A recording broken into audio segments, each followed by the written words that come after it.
ஆண்டவராகிய இயேசு கிறிஸ்துவின் இனிய நாமத்தினால உங்களை எல்லாரையும் நான் வாழ்த்துக்கிறேன். கர்த்தருடைய சுத்த கிருபையினால இந்த புதிய ஆண்டுல உங்களை சந்திப்பதுல மிகவும் மகிழ்ச்சி அடைகிறேன். விசேஷமா அப்பாவுடைய பாதத்துல நாங்க அமர்ந்திருந்த பொழுது ஏசாயா 55ஆம் அதிகாரம் 3வது வசனத்தின் மூலமா ஆவியானவர் இந்த வருட வாக்கு தத்தத்தை ஆவியானவர் கொடுக்கும்படி சில ஆலோசனைகளை எங்களுக்கு கற்றுக் கொடுத்தார். ஆகவே கர்த்தருடைய வார்த்தையை உங்களுக்கு முன்பாய் நான் வைக்கிறேன். வேதம் சொல்லுது, உங்கள் செவியை சாய்த்து என்னிடத்துல வாருங்கள், கேளுங்கள், அப்பொழுது உங்கள் ஆத்மா பிழைக்கும். ஆம் தெய்வ பிள்ளைகளை, இந்த நேரத்துல இந்த வாக்கு தத்தம் இந்த ஆண்டு நம்முடைய வாழ்க்கையில நிறைவேறும்படி அப்பாவுடைய பாதத்தை நோக்கி நம்ம பார்க்க போறோம். ஹல்லேலூயா, உம்மை ஸ்தோத்திரிக்கிறோம். நீதியுள்ள பிதாவே, உம்மை ஸ்தோத்திரிக்கிறோம். நன்றியோடு நாங்கள் உம்மை ஸ்தோத்திரிக்கிறோம். கடந்த ஆண்டு முழுவதும் நீர் எங்களோடு கூட இருந்து கண்மணி போல நீங்க பாதுகாத்தீங்கப்பா. இந்த வருஷத்தின் துவக்கம் முதல் முடிவு மட்டும் உம்முடைய கண்கள் எங்க மேல பதிந்திருப்பதற்காக நாங்கள் ஸ்தோத்திரிக்கிறோம். போன ஆண்டு நீர் எங்களுக்கு கொடுத்திருக்கிற ஆண்டவரே அப்பா எல்லா சுகத்துக்காக, பலனுக்காக, ஆண்டவரே உம்முடைய ரட்சிப்புக்காக நாங்கள் ஸ்தோத்திரிக்கிறோம். இந்த ஆண்டும் அப்பா நீர் எங்களுக்கு கொடுக்க போகிற எல்லா நன்மைகளுக்காக நாங்கள் ஸ்தோத்திரிக்கிறோம். ஆவிக்குரிய ஜீவியத்துல நாங்க இன்னும் அதிகமாய் நெருங்கி அப்பா உம்முடைய சத்தத்துக்கு கீழ்ப்படிந்து ஆசீர்வாதங்களை பெற்றுக்கொள்ள எங்களுக்கு கிருபை பாராட்டுங்க. என்னை மறைத்து நீங்க வெளிப்படுங்க. உம்முடைய நாம மாத்திரம் உயர்த்தப்படட்டும், அடியால் சிறுகட்டும், நீங்க பெருகுங்க. இயேசுவின் நாமத்தில் ஸ்தோத்திரத்தோடு ஜெபத்தை எடுக்கிறோம் பிதாவே, ஆமேன். கிறிஸ்துவுக்குள் அன்பான தேவனுடைய பிள்ளைகளை, ஆண்டவராகிய இயேசு கிறிஸ்துவின் இனிய நாமத்தினால உங்களை எல்லாரையும் நான் வாழ்த்துகிறேன். விசேஷமா அப்பாவுடைய சமூகத்துல அமர்ந்திருந்த பொழுது கர்த்தர் கொடுத்த அந்த வாக்கு தத்துவம், ஆண்டவருடைய பிள்ளைகளை நம்முடைய செவியை சாய்த்து, முதலாவது நம்முடைய வாழ்க்கையில இந்த கடைசி காலத்துல கர்த்தருக்கு செவி கொடுக்கிற காது நமக்கு தேவை. இன்னைக்கு இந்த உலகத்துல கர்த்தருடைய பிள்ளைகளை எத்தனையோ காரியங்களுக்கு நம்ம செவி கொடுக்கிறோம்.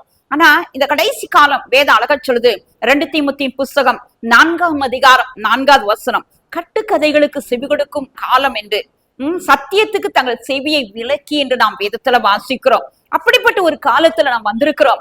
ஆனா ஏசுப்பா நம்மிடத்துல எதிர்பார்க்கிறது உங்கள் செவியை சாய்த்து. கர்த்தருடைய பிள்ளையை செவி எப்படி நம்ம ஆண்டவருக்கு சாய்க்க முடியும்?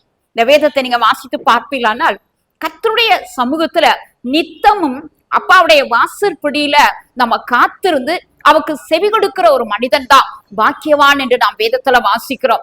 நீதிமொழிகள் 8ஆம் அதிகாரம் 34வது வசனத்தை வாசிங்கன்னா, நித்தமும் ஒவ்வொரு நாள் என்ன செய்யணும்? அவருடைய வாசற்படியில, பரலோகத்தின் வாசற்படியில நான் காத்திருக்கிறேன்ற உணர்வோடு தெய்வ பிள்ளையே, நீ ஒவ்வொரு நாளும் அவர் கதவு நிலையருகே நீ காத்திருப்பாய். ஆனால் கர்த்தர் நம்மோடு கூட நிச்சயம் பேச ஒரு வல்லவராய் இருக்கிறார். ஏதோ அழகா சொல்லுது ஏசாயா 54ல, காலையில ஆண்டவர் கற்றுக் கொடுக்கிறாராம், நம்முடைய செவிகளை திறக்கிறாராம். ஆனா இன்னைக்கு காலையில உட்கார்ந்து எந்திரிக்கிற அந்த ஜபத்துல உட்கார்ந்து இருக்கிற ஒரு அனுபவம் நம்ம வாழ்க்கையில ரொம்ப குறைஞ்சு போச்சு. அன்றைக்கு ஆதாம் இடத்துல கர்த்தர் ஒவ்வொரு நாளும் பகலின் குளிர்ச்சியான வேலையில அப்பா வந்து பேச வரார். உலாவுகிற சத்தத்தை ஒவ்வொரு நாளும் கேட்கிறாங்க. அப்பாவுடைய அந்த சத்தத்தை ஒவ்வொரு நாளும் கேட்கிறாங்க. ஆனா கர்த்தருடைய பிள்ளைய பிசாசு ஒரு நாள் அவங்களோடு வந்து பேசும்போது ஏவாள் வஞ்சிக்கப்படுகிறா. பிசாசின் சத்தத்துக்கு செவி கொடுக்கிறா. பிசாசு சொல்லுகிறான், நீ இந்த கனியை சாப்பிட்டா கர்த்தருடைய பிள்ளையே வசனம் ரொம்ப அழகா போட்டுக்குது, தேவர்களை போல நீ ஆவாய். கர்த்தருடைய பிள்ளை எந்த நாளிலும் கூட பொல்லாத பிசாசு நம்முடைய வாழ்க்கையிலும் கூட இப்படிதான் கர்த்தருக்கு ஒப்பாக ஒரு பெருமையான எண்ணங்களை இந்த நாட்கள்ல விதைக்கிறான். கர்த்தரை மதிக்கிறதுல, கர்த்தருடைய காரியங்களை குறித்து கனம் பண்றதுல, கர்த்தருடைய காரியத்துல ஒரு வாஞ்சை இல்ல. பிசாசின் சத்தத்துக்கு ரொம்ப ஈஸியா நம்ம என்ன செஞ்சிடறோம்? செவி கொடுத்துடுறோம். ஆகவே இன்னைக்கு பரிசுத்தாவியான கற்றுக் கொடுக்கிற ஒரு சத்தியம் அதுதான், தேவ சத்தத்துக்கு முதலாவது செவி கொடுக்க வேண்டும். உலகத்துல அருமையான சாலமோன் வாழ்க்கையை குறித்து நம்ம படிக்கிறோம். ஆரம்பத்துல பாத்தீங்கன்னா கர்த்தரை அதிகமாய் நேசிக்கிறான், கர்த்தரும் அவர் மேல அன்பு கூறுகிறத நாம் வேதத்துல வாசிக்கிறோம். அப்படிப்பட்ட அந்த சாலமோன் அப்பாவுடையத்துல ஒரு காரியத்தை கேட்கிறான், அப்பா நான் சின்ன பிள்ளை, போக்கும் வரவும் அறியாத ஒரு சிறுவனா இருக்கிறேன், எனக்கு வேண்டிய ஞானம் கொடுங்க, அந்த ஜனங்களை, இந்த திரளான ஜனங்களுக்கு நியாயம் விசாரிக்க எனக்கு ஞானம் தாரும் என்று கேட்ட பொழுது ஆண்டவர் அவனுக்கு ஞானத்தை மட்டுமல்ல ஏராளமான ஆசீர்வாதங்களை கொடுக்கிறா. அவன் கேளாத ஐஸ்வர்யத்தை கர்த்தர் கொடுக்கிறா. அவனுடைய முக தரிசனத்துக்காக எல்லா இடங்களிலும் அவனை தேடி வராங்க. அப்படியாய் தேவன் எல்லாரையும் விட கர்த்தர் அந்த அருமையான சாலமோனுக்கு எல்லா ஆசீர்வாதத்தை கர்த்தர் கொடுக்கிறத நாம் வேதத்துல வாசிக்கிறோம். இவப்பிள்ளையே ஆசீர்வாதம், உலக ஆசீர்வாதம் இருந்தது. ஆண்டவருடைய வார்த்தையின்படி, கர்த்தருடைய அந்த ஆலோசனையின்படி கர்த்தர் விசேஷமாய் ஆண்டவருடைய ஆலயத்தை கட்ட அருமையான சாலமோனை எடுத்து பயன்படுத்துகிறா. கர்த்தருடைய வார்த்தையின்படியே அவன் கட்டுறான். ஏன்னா அவங்க அப்பா தாவீது ஒரு மேப்ப கர்த்தரிடத்திலிருந்து வாங்கி மகன் கையில கொடுத்துட்டு போனார். ஆகவே இவர் அவருடைய வார்த்தையின்படியே அழகான ஆலயம் கட்டி முடிக்கிறார். 7 ஆண்டுகள். ஆனா அதுக்கு பின் உள்ள நாட்கள் எல்லாம் பாத்தீங்கன்னா தண்ணி இஷ்டப்படி அவர் வாழ்கிறார். இஷ்டப்படி எல்லா அரண்மனைகளை கட்டுறாரு. ஆண்டவருக்கு பிரியமில்லாத எல்லா காரியங்களும் செய்கிறார். பாருங்க, சாலமோனை விட ஐஸ்வர்யவான் யாருமே கிடையாது. அவ்வளவு ஐஸ்வர்யம் உள்ள ஒரு மனிதனா இருந்த அவன் வாழ்க்கையில கர்த்தருடைய பிள்ளையை தேவ சத்தத்தை அவன் அலட்சியப்படுத்துகிறான். தேவ சத்தத்துக்கு கீழ்ப்படியில இந்த கடைசி காலத்துல தெய்வ பிள்ளையை ஒருவேளை அவன் வாழ்க்கையில அப்பாவுடைய சத்தத்துக்கு நீ கீழ்ப்படியிலன்னா கர்த்தருடைய பிள்ளை பிரயோஜனம் கிடையாது. வசனம் நம்ம அநேக முறை நம்ம கேட்கிறோம். ஆனா பைபிள் சொல்லுது, எபிரேயர் 4ஆம் அதிகாரம் 2வது வசனத்தை வாசிங்கன்னா, விசுவாசம் இல்லாம கேட்கறதுனால அந்த வசனம் நமக்கு பிரயோஜனப்படவில்லை என்று நாம் வேதத்துல வாசிக்கிறோம். கேட்டு எவ்வளவோ வசனங்களை பெற்றுக்கொள்றோம். ஆனா வெளிப்படுத்தல் 3ஆம் அதிகாரம் 3வது வசனத்தை நீங்க வாசிங்கன்னா, கேட்டு பெற்றுக்கொண்ட வகைகளை குறித்து நினைவு கூர்ந்து மனம் திரும்பு.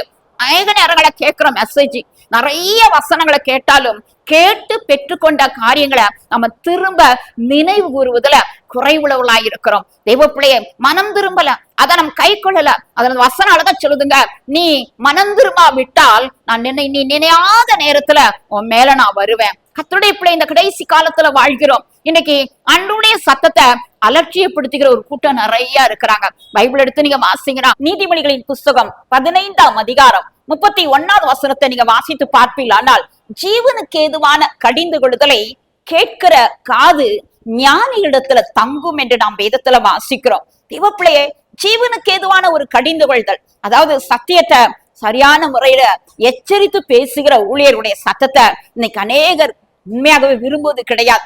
வேதத்தை நீங்க வாசித்து பார்ப்பீங்களானால், அதே நீதிமொழிகள் 15ஆம் அதிகாரம் 5வது வசனம் கூட வாசிக்கிறோம்.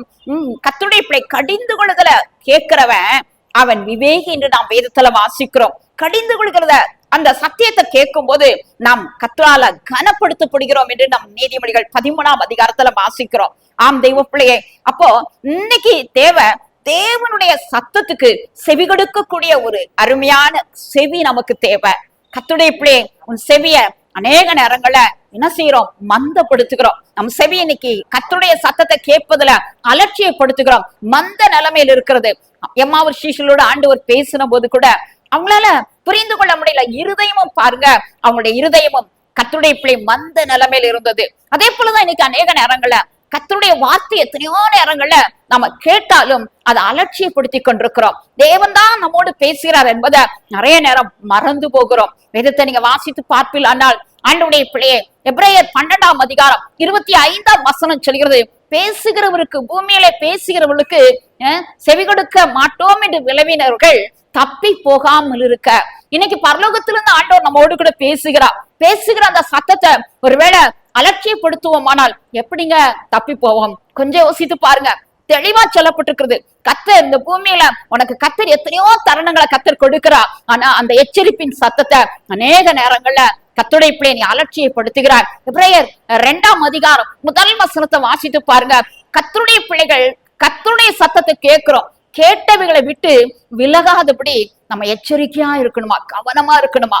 எத்தனையோ நேரங்கள இந்த கர்த்தருடைய சத்தத்தை கேட்கிறோம். ஆனாலும் பாத்தீங்கன்னா அதுக்கு நம்ம கீழ்ப்படிவதற்கு நம்ம ஒருவேளை அலட்சியப்படுத்துகிறோம். ஆண்டவராகிய இயேசு மறுரூப மலையில் இருக்கும்போது கூட மிக அழகாய் அப்பா பிதா பேசுகிறார், அவருக்கு செவி கொடுங்கள், இவர் என்னுடைய நேசகுமாரன், இவருக்கு நீங்க செவி கொடுங்கள். ஆண்டவருடைய பிள்ளைய, அப்ப தேவனுக்கு செவி கொடுக்கிற மனிதன் தான் பாக்கியவான். தேவ பிள்ளையை, தேவனுக்கு செவி கொடுக்கிற ஒரு இருதயம் நமக்குள்ள உண்டா? முதல் காரியம், இன்னைக்கு இந்த பூமியில எங்கு பார்த்தாலும் காணப்படுகிற ஒன்று, கடைசி நாட்கள்ல கர்த்தருடைய பிள்ளை செவிது நம்மளவர்களாக திரளான போதகர்களை தங்களுக்கு குவித்துக் கொள்கிறார்கள் என்று சொல்லி 2 தீமோத்தேயு புஸ்தகம் 4ஆம் அதிகாரம் 3வது வசனத்துல வாசிக்கிறது போல ஏராளமான கூட்டம் இன்னைக்கு உலகத்தில் இருக்கிறாங்க. ஆனாலும் தேவ பிள்ளையை, தேவனுக்கு செவி கொடுக்கிறதான ஒரு உத்தம இருதயம் நமக்கு தேவை.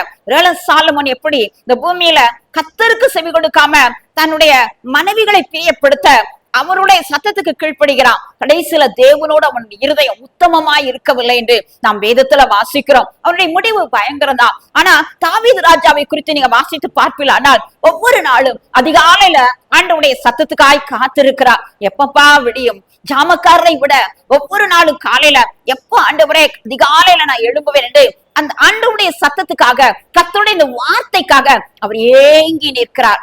வேதம் அழகா சொல்லுதுங்க. அவருடைய முடிவு குறித்து நீங்க வேதத்துல வாசித்து பார்ப்பீர்களானால் அவர் தீர்க்காயுசு உள்ளவராக, மகிமையினால, கனத்தினால, ஐஸ்வர்யத்தினால முடிசூட்டப்பட்டவராய் இந்த பூமியில ஆண்டவருடைய கடைசி நாள்ல வாழ்ந்து மறிகிறார். இன்னைக்கு நம்முடைய வாழ்க்கையில கூட கடைசி நிமிஷம் வரலாம் ஆண்டவருடைய இந்த கரை நம்மோடு கூட இருக்குமானால் தேவ பிள்ளைகளாகிய நாம செய்ய வேண்டிய ஒன்று, அப்பாவுடைய சத்தத்துக்கு செவி கொடுக்கிற ஒரு அருமையான காது நமக்கு தேவை.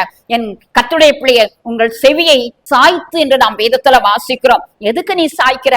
என்ன காரியத்துக்காக நீ சாய்க்கிற? கொஞ்சம் யோசித்து பாருங்க. வேதத்தை நீங்க வாசித்து பார்ப்பீர்களானால் பிரசங்கி 7ஆம் அதிகாரம் 5ஆம் வசனத்தை கூட நீங்க வாசிங்கன்னா, மூடருடைய பாட்டை இன்னைக்கு எத்தனையோ பேர் கேட்கிறாங்க.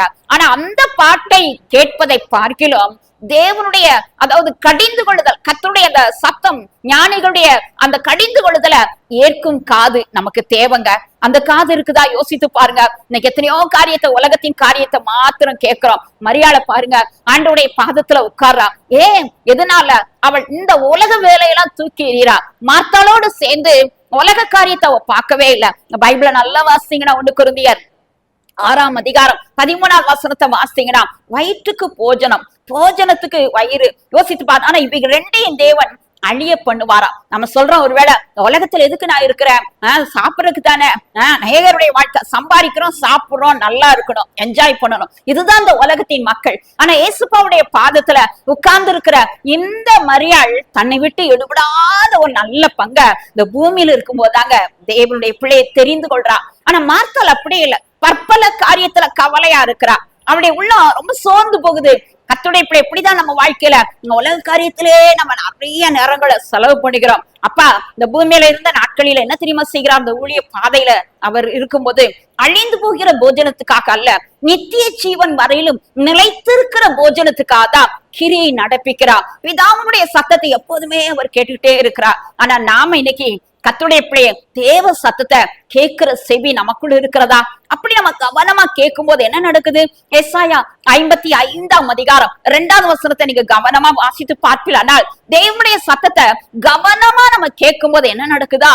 நம்முடைய ஆத்துமா கொழுமையான பதார்த்தத்தினால புஷ்டி ஆகுதான், மகிழ்ச்சி அடைகிறதாம். கர்த்தருடைய பிள்ளை அப்ப அந்த மகிழ்ச்சி தாங்க. அப்படி நம்ம மகிழ்ச்சியா இருக்கும் போதுதான் நினத்தையும் கொழுப்பை உண்டது போல என் ஆத்துமா மகிழ்ச்சியா இருக்கும் என்று சங்கீதம் 63ஆம் அதிகாரம் 5லயே நம்ம வாசிக்கிறோம். அப்போ ஆனந்த கழிப்புதல் உள்ள உதடுகளினால ஆண்டவரை நாம் துதிக்கிறோமா? பாருங்க, யோசித்து பாருங்க. இன்னைக்கு ஆண்டவருடைய பிள்ளைகளாகி நாம ஏன் இன்னைக்கு ஆண்டவரை ஆராதிக்க முடியல? ஏன் நம்ம ஆண்டவருடைய பிள்ளைகளாகி நாம இன்னைக்கு துக்க முகமா இருக்கிறோம்? ஏன் நம்முடைய கர்த்தருடைய சந்நிதியில உட்கார்ந்து இருக்கிற நாம ஏன் நம்மளால மகிழ்ச்சியா இருக்க முடியல?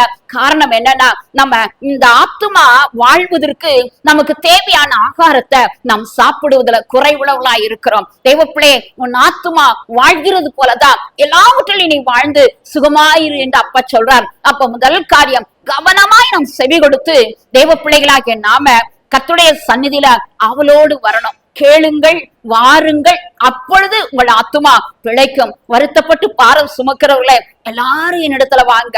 அப்போ இந்த உலகத்துல பாரம், பிரச்சனை, போராட்டம் இதை நம்ம சுமக்கிறோம். ஆனா சுமக்கும் போது தேவ பாதத்துல வரும்போது கர்த்தர் என்ன செய்கிறார்? நான் உனக்கு இளைப்பாறுதலை தருகிறேன் என்று அப்பா அழகா வாக்கு கொடுக்கிறான். எசாயா தீர்க்கதரிசியின் புஸ்தகம் 28ஆம் அதிகாரம் 23ஆம் வசனத்துல இருந்து நீங்க வாசித்து பார்ப்பீர்களானால் ஆண்டவர் ஒவ்வொரு தொழிலையும் ஆண்டவர் ஆசீர்வதிக்கிறாரா. குறிப்பா அந்த வசனம் என்ன தெரியுமா சொல்லுது? கர்த்தருடைய வார்த்தைக்கு செவி கொடுங்கள், அவருடைய சத்தத்தை கவனமா கேளுங்க. ஒரு விவசாயி பார்த்து ஆண்டவர் இப்படி பேசுறார். என்ன பேசுறார்? அவன் இந்த பூமியில நிலத்துல பல காரியங்களை விதைக்கிறான். விதைக்கும் போது அந்த பகுதியில ரொம்ப அழகப்பட்டிருக்குது. கர்த்தருடைய பிள்ளை 25ஆம் வசனத்தை வாசிங்கன்னா, கம்ப விதைக்கிறான், சீரகத்தை, அது மட்டுமல்ல கோதுமைய, கர்த்தருடைய பிள்ளைய வார் கோதுமைய, கர்த்தருடைய பிள்ளைய இதெல்லாம் அவன் விதைக்கும் போது கர்த்தர் அவனுக்கு நன்றாய் உணர்த்தி அதை என்ன செய்யறார்? பேசுறார். உளுந்த எப்படி நீ அதை சுத்திகரிக்கணும், அதன் மேல ஒரு உருளைய அவங்க சுத்த விடுவது கிடையாது. ஆண்டவருடைய பிள்ளைகளாகிய நம்ம வாழ்க்கையில இன்றைக்கு ஒவ்வொன்றுக்கும் ஆண்டவர் ஆலோசனை கொடுக்கிறார். நீ ஒரு வேலை உலக வேலையில இருக்கிறா, ஒரு விவசாயிக்கே இவ்வளவு ஆலோசனை கத்தர் கொடுப்பாரானால், உண்மையா ஆண்டவரை தேடுற தேவ பிள்ளைய நீ யாரானாலும் பரவாயில்ல, உண்மையா நீ ஆண்டவரை தேடும் போது கத்தர் உன் கையின் பிரயாசத்தை ஆசீர்வதிப்பார். பைபிள் இப்படிதான் சொல்லுது. ஏசாயா தீர்க்கதரிசியின் புஸ்தகம் 1 அதிகாரம் 18-19 வசனத்தை வாசிங்க.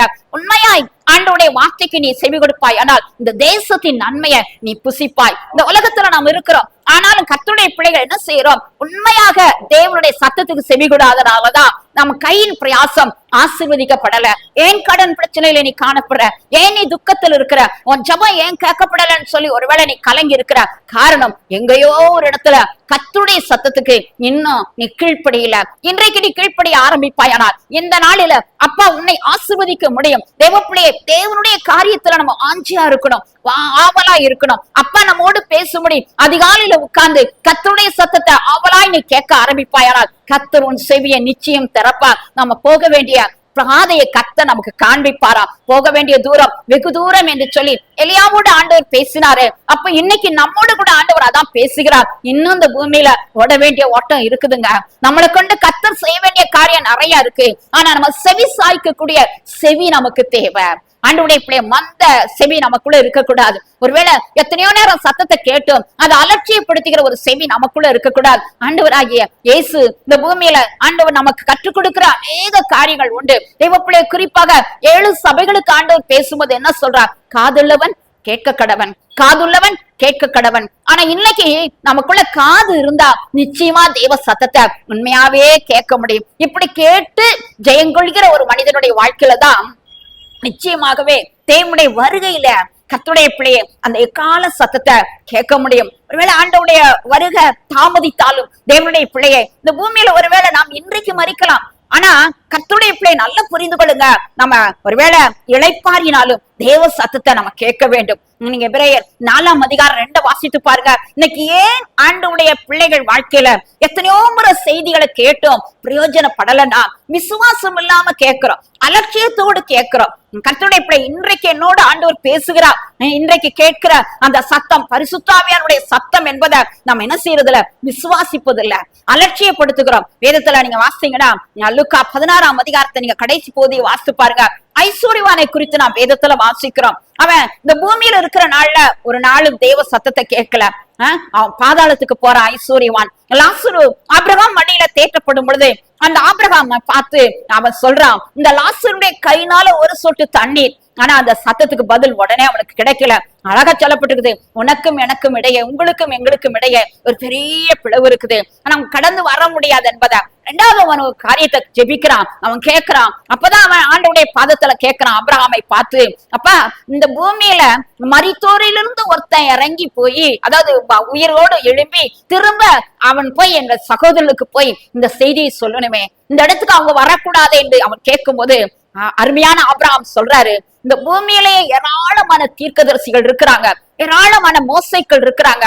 அவங்களுடைய சத்தத்துக்கு செவி கொடுக்கலனா மரித்தோரிலிருந்து ஒருவன் எழும்பினாலும் அந்த சத்தத்துக்கு செவி கொடுக்க மாட்டாங்க.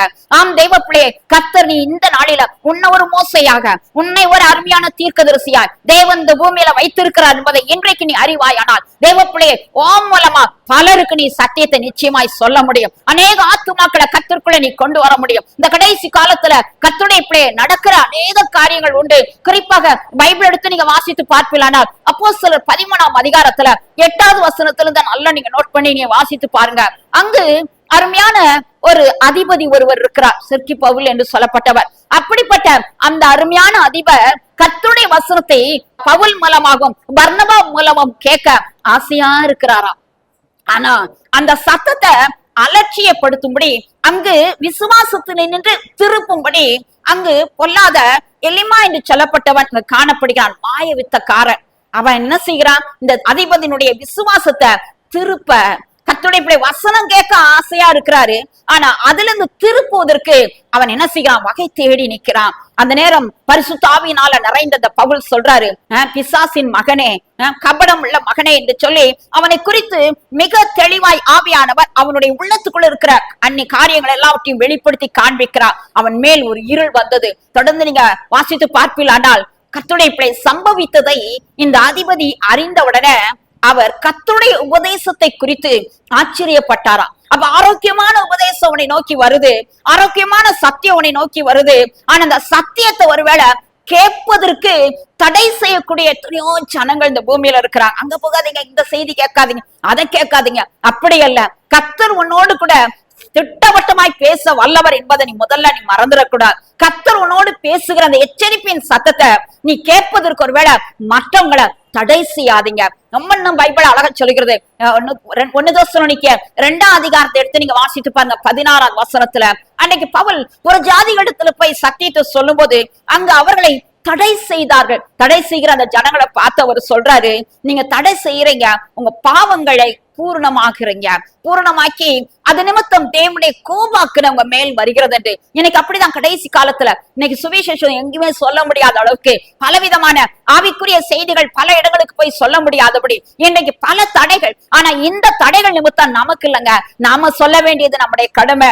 ஆனா அதை கேட்காதபடி அலட்சியப்படுத்துறாங்கள, அதை தடை செய்யறாங்கள, அவங்க மேல தேவ கோபாக்கினை வரும் என்று நாம் வேதத்துல வாசிக்கிறோம். ஆகவே இந்த நாளில அப்பாவுடைய பாதத்துல கேட்க வேண்டிய ஒரு காரியம், அப்பா நான் உமக்கு செவி கொடுக்கிறேன், அப்பா என் செவியை உமக்கு சாய்த்து உம்முடைய வார்த்தைக்கு சாய்த்து அப்பா உம்மிடத்துல நான் வரேன், அப்பா நான் கேட்கிற உம்முடைய பாதத்துல ராஜா தகப்பனே என் ஆத்துமா வாழட்டும். எனக்கு எத்தனையோ பேருடைய ஆத்துமா மண்ணோடு மண்ணாய் ஒட்டி கொண்டிருக்கிறது. இந்த உலகத்தின் காரியத்திலே சிக்கி இருக்கிறோம். தேவப்பிள்ளையை அப்பாவை நோக்கி நீ பார்க்க ஆரம்பிப்பாயானால் கர்த்தர் இந்த ஆண்டு தேவப்பிள்ளையை விசேஷமாய் உன் ஆத்துமா வாழ்கிறதையும் நீ எல்லாவற்றிலையும் வாழ்ந்து சுகமாய் இருக்கிறதையும் நிச்சயம் காண முடியும். தேவ சமூகத்துல நாம் இன்னைக்கு கண்ணீரோடு கேட்க போற அப்பா இந்த புதிய ஆண்டுல எங்கள் ஆத்துமா வாழட்டும் ஆண்டவரே. எங்க ஆத்துமாவில காணப்படுகிற இந்த தொய்வு சோர்விலிருந்து ஆண்டவரே எங்களை தூக்கிடும் என்று நாம கேட்க போறோம். ஒரே ஒரு வாழ்க்கை தெய்வ பிள்ளையே கடைசி மணி நேரத்துல வந்திருக்கிறோம். கர்த்தருடைய பிள்ளையே கடந்த ஆண்டு ஆவியான நம்மோடு கூட பேசினா சகலத்தையும் திருப்பிக் கொள்வாய். எத்தனையோ ஆசீர்வாதங்களை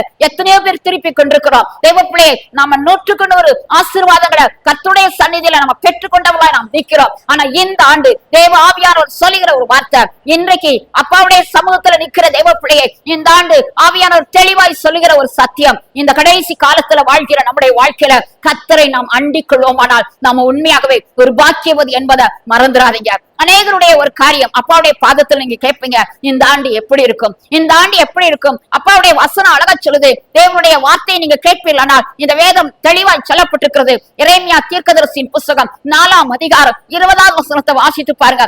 நாசத்தின் மேல் நாசம் உண்டாகும். இனி வரப்போற காலங்கள் அப்படிப்பட்ட ஒரு காலங்கள் தான்.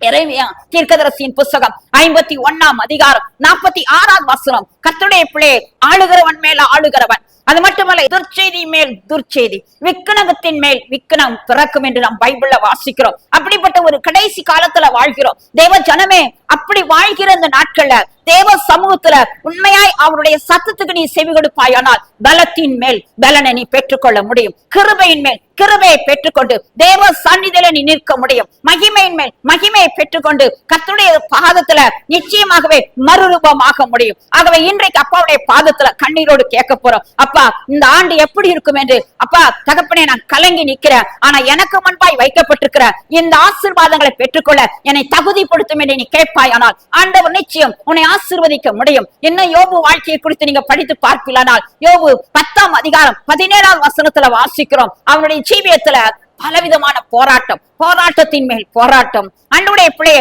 அவருடைய ஜீவியத்தை குறித்து இன்னும் நீங்க வாசித்து பார்ப்பீங்களா, நொறுக்குதலின் மேல் நொறுக்குதல். எத்தனையோ நொறுக்கப்படுகிறான், போராட்டம். ஆனா அந்த போராட்டத்திலே விழல, பைபிள் சொல்லுது அதிலிருந்து தேவன் அவனை தூக்கி எடுக்கிறார். ஏன் அவன் சிறையிருப்பை தேவன் மாற்றுகிறார். இன்னைக்கு நீ போராட்டத்துக்குள்ள இருக்கிறாயா, நொறுக்குதல் மேல் நொறுக்குதல் உன் வாழ்க்கையில வந்திருக்கிறதா? ஆனா தேவன் அந்த நொறுக்குதல் இருந்து இந்த நாளில் உன்னை விடுதலையாக்கி இந்த ஆண்டு உனக்கு இரட்டிப்பான ஆசீர்வாதத்தை தேவன் உனக்கு கொடுக்க வல்லவராய் இருக்கிறார். தேவ பிள்ளையே எத்தனையோ தீர்க்க தரிசனம் இந்த ஆண்டு ஒருவேளை பலர் மூலமா நீ கேட்கலாம். ஆனா ஆவியானவர் சொல்லுகிறார், நீயே ஆண்டவருடைய பாதத்தில் ஒரு தீர்க்கதரிசி என்பதை நீ மறந்துடாத.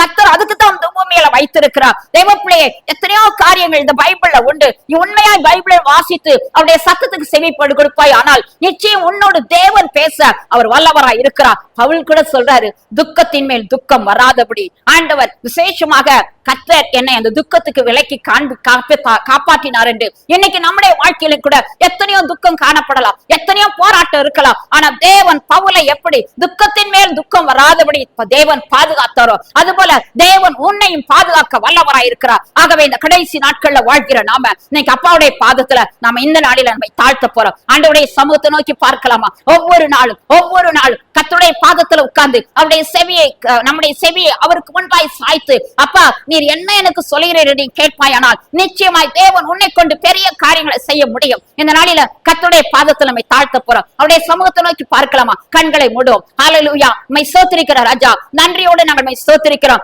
இந்த ஆசீர்வாதமான அருமையான தகப்பனே, இந்த நாளுக்காக நாங்கள் ஸ்தோத்திரிக்கிறோம். இந்த புதிய வருஷத்துல கூட அப்பா உங்களுடைய பாதத்துல வந்து நிக்க எங்களுக்கு கொடுத்த அந்த தருணத்துக்காய் ஸ்தோத்திரம். இந்த ஆண்டை எங்களுக்கு ஆசீர்வாதத்தின் ஆண்டாய் நீங்க மாற்றி கொடுக்கிறீங்க தகப்பனே. திருமண தடைகளை கர்த்தர் அகற்றி போடுவதற்காய் ஸ்தோத்திர ராஜா. அப்பா திருமணமாகாத ஒவ்வொரு பிள்ளைகளை கர்த்தர் நினைத்து பார்த்து ஒரு பெரிய அதிசயத்தை தேவனி செய்ய போறீங்க ராஜா. நன்றி ராஜா. குழந்தை இல்லையே என்று ஏங்கி நிற்கிற பிள்ளைகளுடைய வாழ்க்கையில அப்பா இந்த ஆண்டு கர்ப்பத்தின் கனியை கொடுத்து பிள்ளைகளின் இருதயத்தை பூரிக்க செய்ய போவதற்காக நம்ம ஸ்தோத்திரிக்கிறோம். வேலை இல்லாத பிள்ளைகளுடைய கத்தாவே கண்ணீரை கர்த்தர் இன்னைக்கு நீ துடைக்கிறதற்காக ஸ்தோத்திரம். அப்பா அம்மாக்கு நன்றி ராஜா. நல்ல ஒரு வேலையா ஆண்டவரே அநேக நாள் காத்திருந்த இந்த பிள்ளைகளுடைய இருதயத்தை இந்த நாட்கள்ல கர்த்தாவே கழிகுற செய்கிற நம்முடைய அற்புதமான கரத்துக்காக நம்மை ஸ்தோத்திரிக்கிற ராஜா. பரலோகத்தின் ஆண்டவரே ஆசீர்வாதங்கள் பிள்ளைகள் மேல ஏராளமாய் வந்து இறங்கி கொண்டிருப்பதற்காக ஸ்தோத்திர ராஜா. நன்றி ராஜா. நன்றியோடு நாங்கள் ஸ்தோத்திரிக்கிறோம். வியாதி பலவீனத்தின் மத்தியில் இருக்கிற பிள்ளைகள் வாழ்க்கையில நாங்கள் இன்றைக்கு கேட்ட வார்த்தையின்படி அப்பா நொறுக்குதலின் மேல் நொறுக்குதல் வந்தது, போராட்டத்தின் மேல் போராட்டம் வந்தது என்று யோபு சொன்ன போதிலும் அந்த போராட்டத்திலிருந்து அந்த நொறுக்குதல் இருந்து அவனுடைய சரீரத்தை விடுதலை ஆக்கிறது போல இந்த பிள்ளைகள் எந்தெந்த வியாதி பலவீனத்துல படுத்திருக்கிறார்களோ, போராட்டத்துல சிக்கி இருக்கிறார்களோ, அத்தனை பிள்ளைகள் வாழ்க்கையிலும் ஒரு பெரிய அதிசயத்தை கர்த்தர் செய்கிறதற்காக ஸ்தோத்திரம். தகப்பனே உம்முடைய வசனம் சொல்கிறது போல அப்பா அவருடைய ஆத்துமா பிழைப்பதற்கு, அவருடைய ஆத்துமா வாழ்கிறதற்கு உமது வேத வசனம் அப்பா தகப்பனே இன்றைக்கு பரத்திலிருந்து இறங்கி வருவதற்காக ஸ்தோத்திரம். பரத்திலிருந்து நீ கொடுக்கிற இந்த வேத வசனத்தின் மூலமாய் ஒரு பெரிய கர்த்தாவே மகிழ்ச்சியை ஒவ்வொரு உள்ளங்களிலும் இல்லங்களிலும் கர்த்தர் நீர் அனுப்புவதற்காக ஸ்தோத்திர ராஜா. நன்றியோடு நாங்கள் ஸ்தோத்திரிக்கிறோம். அப்பா நமக்கு நன்றி. எனக்கு செவி கொடுக்கிறவன் எந்த விக்கினமின்றி அமைதியுள்ள ஒரு ஜீவனம் செய்வான் என்று சொல்லி நீதிமொழிகள் 1 அதிகாரம் கடைசி வசனத்துல சொல்லப்பட்ட அந்த வார்த்தையின்படி உமக்கு செவி கொடுக்கிற ஒவ்வொரு அருமையான பிள்ளைகளுக்கும் இந்த ஆண்டு எந்த விக்கினம் இல்லாமல் அமைதியுள்ள ஒரு ஜீவனத்தை கர்த்தர் நீர் கட்டிடுவதற்காக நம்மை ஸ்தோத்திரிக்கிறோம். யாபேசின் எல்லைகளை கர்த்தர் பாதுகாத்தது போல உமது பிள்ளைகளுடைய எல்லைகளை ஆண்டவரே நீர் பாதுகாப்பதற்காக ஸ்தோத்திர ராஜா. நன்றி. தேவனால் பிறந்திருக்கிறவன் தன்னை காத்துக் கொள்வான். ஆண்டவரே பொல்லாங்கன் அவனை தொடாண்ட வசனத்தின்படி பொல்லாங்கனுடைய எந்த தொடுதல் இல்லாதபடி பிள்ளைகள் கர்த்தாவை எங்கு வெளியே போனாலும் இது முதற்கொண்டு உன் போக்கையும் மரத்தையும் என்றென்றைக்கும் ஆசீர்வதிப்பாண்ட வசனத்தின்படி பயத்தின் ஆவி, ஆக்சிடென்டின் ஆவி, இப்படிப்பட்ட பொல்லாப்புக்கு கர்த்தாவே பிள்ளைகளை நீர் விலக்குவதற்காக ஸ்தோத்திரம் ராஜா. இந்த செய்தியை கேட்கிற யாரானாலும் தகப்பனே அப்பா ஜிபிக்கிற ஜபவர்களா இருக்கிறபடினால அப்படிப்பட்ட உடைய நெற்றியில உம்முடைய முத்திரை போடுகிறபடினால முத்திரை போடப்பட்ட ஒருவரையும் கர்த்தாவை கிட்டி சேர முடியாதபடி ஒரு பெரிய பாதுகாப்பை ஒவ்வொரு குடும்பங்களுக்குள்ளும் கர்த்தாவை ஜெபிக்கிற ஜப வீரர்கள் மேல கர்த்தர் நீர் வைப்பதற்காக நம்மை ஸ்தோத்திரிக்கிறோம். ஆட்டுக்குட்டியின் ரத்தம் பூசப்பட்ட ஒவ்வொரு வீட்டையும் அப்பா சங்காரக்காரன் வந்து உள்ளே நுழையாதபடி தேவன் வேலையடைத்து பாதுகாத்தது போல கர்த்தருடைய இந்த பாதுகாப்பு ஒவ்வொரு குடும்பங்களின் மேலும் இப்போது இறங்குவதற்காக ஸ்தோத்திர ராஜா. தொடர்ந்து ஆண்டவரே இந்த ஆண்டு முழுவதும் கர்த்தாவே தகப்பனே உமது பிள்ளைகள் செவி கொடுக்கிறவர்களாக உம்முடைய வருகை எப்பவோ என்று சொல்லி அந்த வார்த்தைக்கு கர்த்தாவை கீழ்ப்படியக்கூடியவர்களாய் கர்த்தர் ஒவ்வொருவரையும் மாற்றுவதற்காக ஸ்தோத்திரம். கேட்டு பெற்றுக்கொண்ட வகையை நாங்கள் நினைவு கூர்ந்து அப்பா மனம் திரும்பும்படி எங்களை கடைசியா நீர் எச்சரிப்பதற்காக ஸ்தோத்திரம். எங்கள் ஆத்துமா வாழ உதவி செய்யும். எல்லா துதியான மகிமை எடுத்துக்குங்க. இயேசுவின் நாமத்தில் ஸ்தோத்திரத்தோடு ஜெபத்தை எடுக்கிறோம் பிதாவே. ஆமென், ஆமென், ஆமென்.